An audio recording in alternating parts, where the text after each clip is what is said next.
There's a time for living. The time keeps on flying.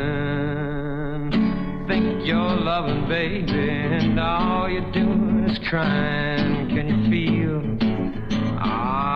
Those feelings real. Look at your game, girl.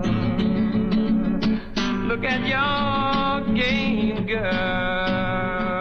What a mad delusion, living in that confusion. The following program is rated MALSV. It contains strong language, sexual situations, and violence. It is intended only for mature audiences. Finally, show with the balls to call it like it is. Rated R Safety Show on Safety FM. Countdown to audio torture. The Rated R Safety Show starts in 3, 2, 1. Let the eardrum pain begin.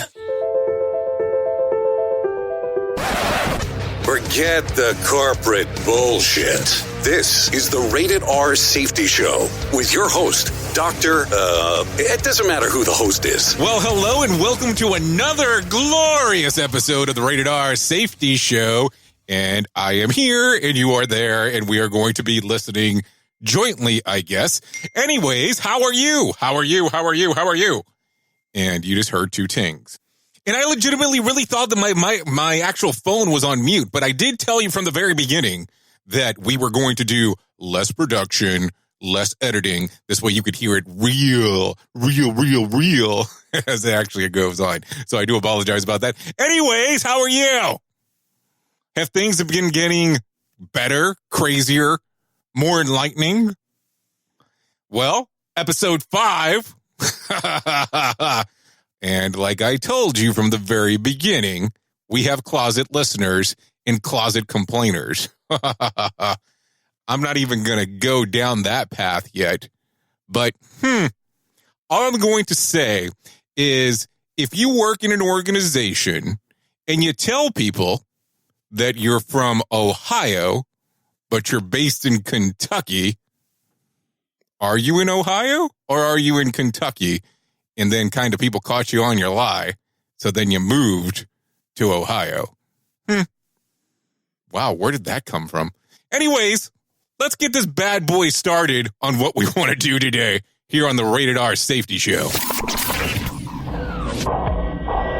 Safety in a way never heard of before. The Rated R Safety Show on Safety FM. Now, it's your turn too, bitch. I mean, rant on the Rated R Safety Show. You know, if I can speak to those individuals who called 911, you're actually making it more challenging for us to find these missing children. You're making it more challenging for the police officers to do their jobs. Please do not call 911 unless you know it is an emergency. Hey everybody, I'm here today to talk to you about the psychology behind complaining.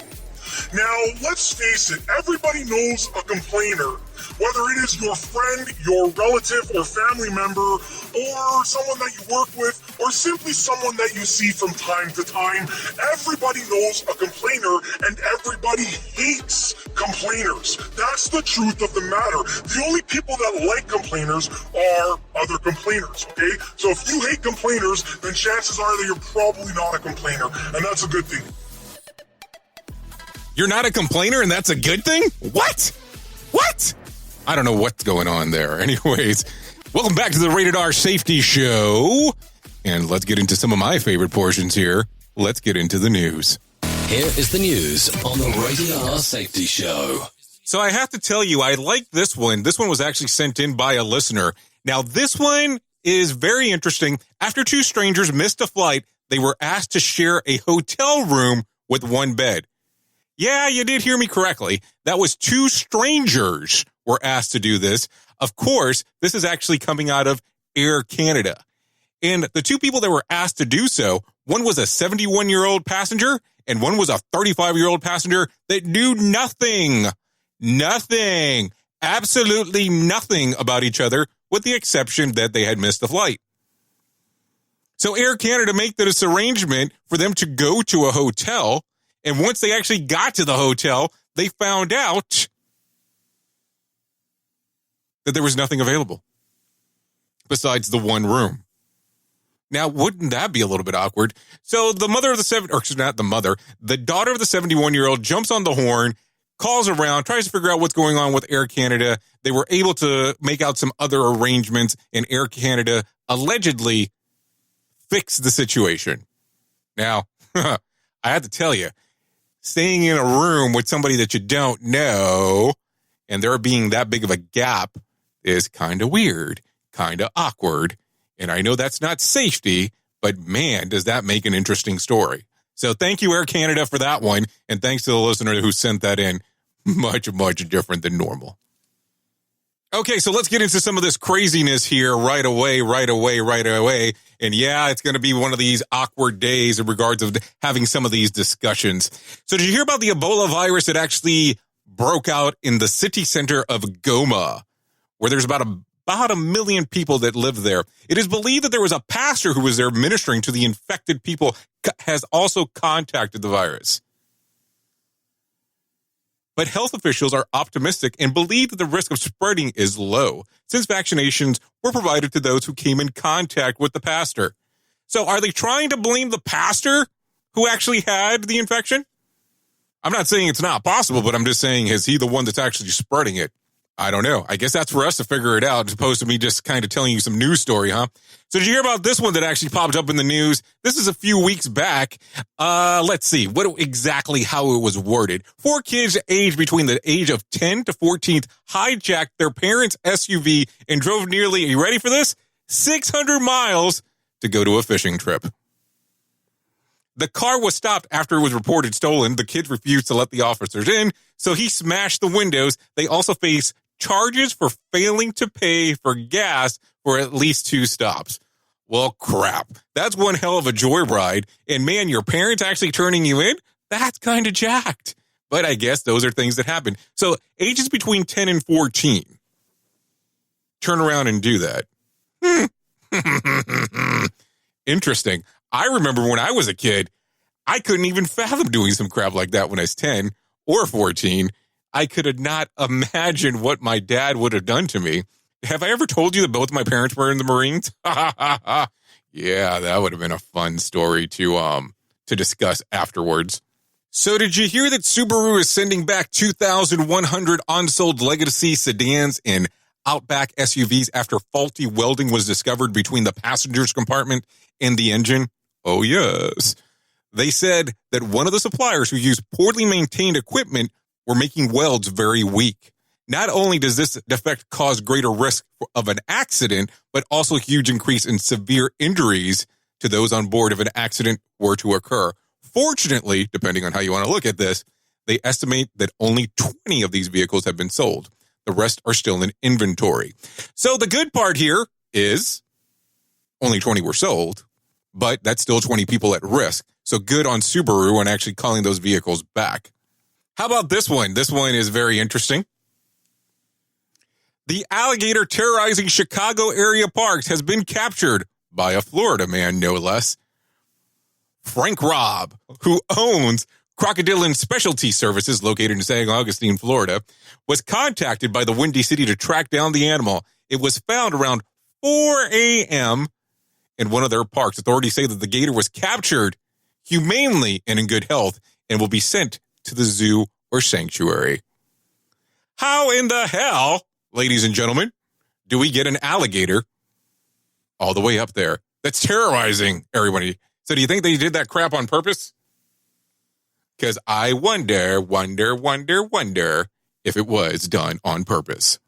So we won't call this so much safety in the news, but listen to this real quick. McDonald's has ended their exclusive delivery arrangement with Uber Eats and is partnering with DoorDash. Nothing against Uber, but of course we do talk about some of their technology from time to time here on the show and some of the other shows that are lovely found on Safety FM. But I want you to understand this. A pilot program is launching in Houston, which will make home delivery of McDonald's possible from more than 200 locations. This program kicks off, or has already kicked off, effectively on July 29th. So, How is that data going to work that Uber Eats has acquired? Now, keep in mind that Uber has been actually working on autonomous technology for their vehicles. Is DoorDash going to go down that same program? I guess that's things that we need to cover and figure out. And healthy, health, McDonald's. I guess whatever you want to come to mind can come to mind there. Anywho, let's continue down the path here. Did you hear an Atlanta area FedEx driver is being held as a hero after he picked up 3 men who had been shot and needed to go to the hospital? The driver has declined to identify himself by name, but he said he was on the phone with 911 the whole time as he broke traffic laws to get to the victims to treatment. The victims are expected to make a full recovery. Now, tell me about that. Tell me about that driver right there for FedEx. I love that guy. Yeah, he broke some laws. He broke some safeguards, but he did it to save some people, and that is important. We're going to leave right now on a happy note. You're listening to the Rated R Safety Show. You know who I am. I know who you are, and I'll see you next time on the Rated R Safety Show. This show is almost as enjoyable as hearing the sound of the toilet flush. Rated R Safety Show on Safety FM. The views and opinions expressed on this podcast are those of the host and its guest and do not necessarily reflect the official policy or position of the company. Examples of analysis discussed within this podcast are only examples. They should not be utilized in the real world as the only solution available, as they are based only on very limited and dated open source information. Assumptions made within this analysis are not reflective of the position of the company. No part of this podcast may be reproduced, stored in a retrieval system, or transmitted in any form or by any means, mechanical, electronic, recording, or otherwise, without prior written permission of the creator of the podcast, Jay Allen.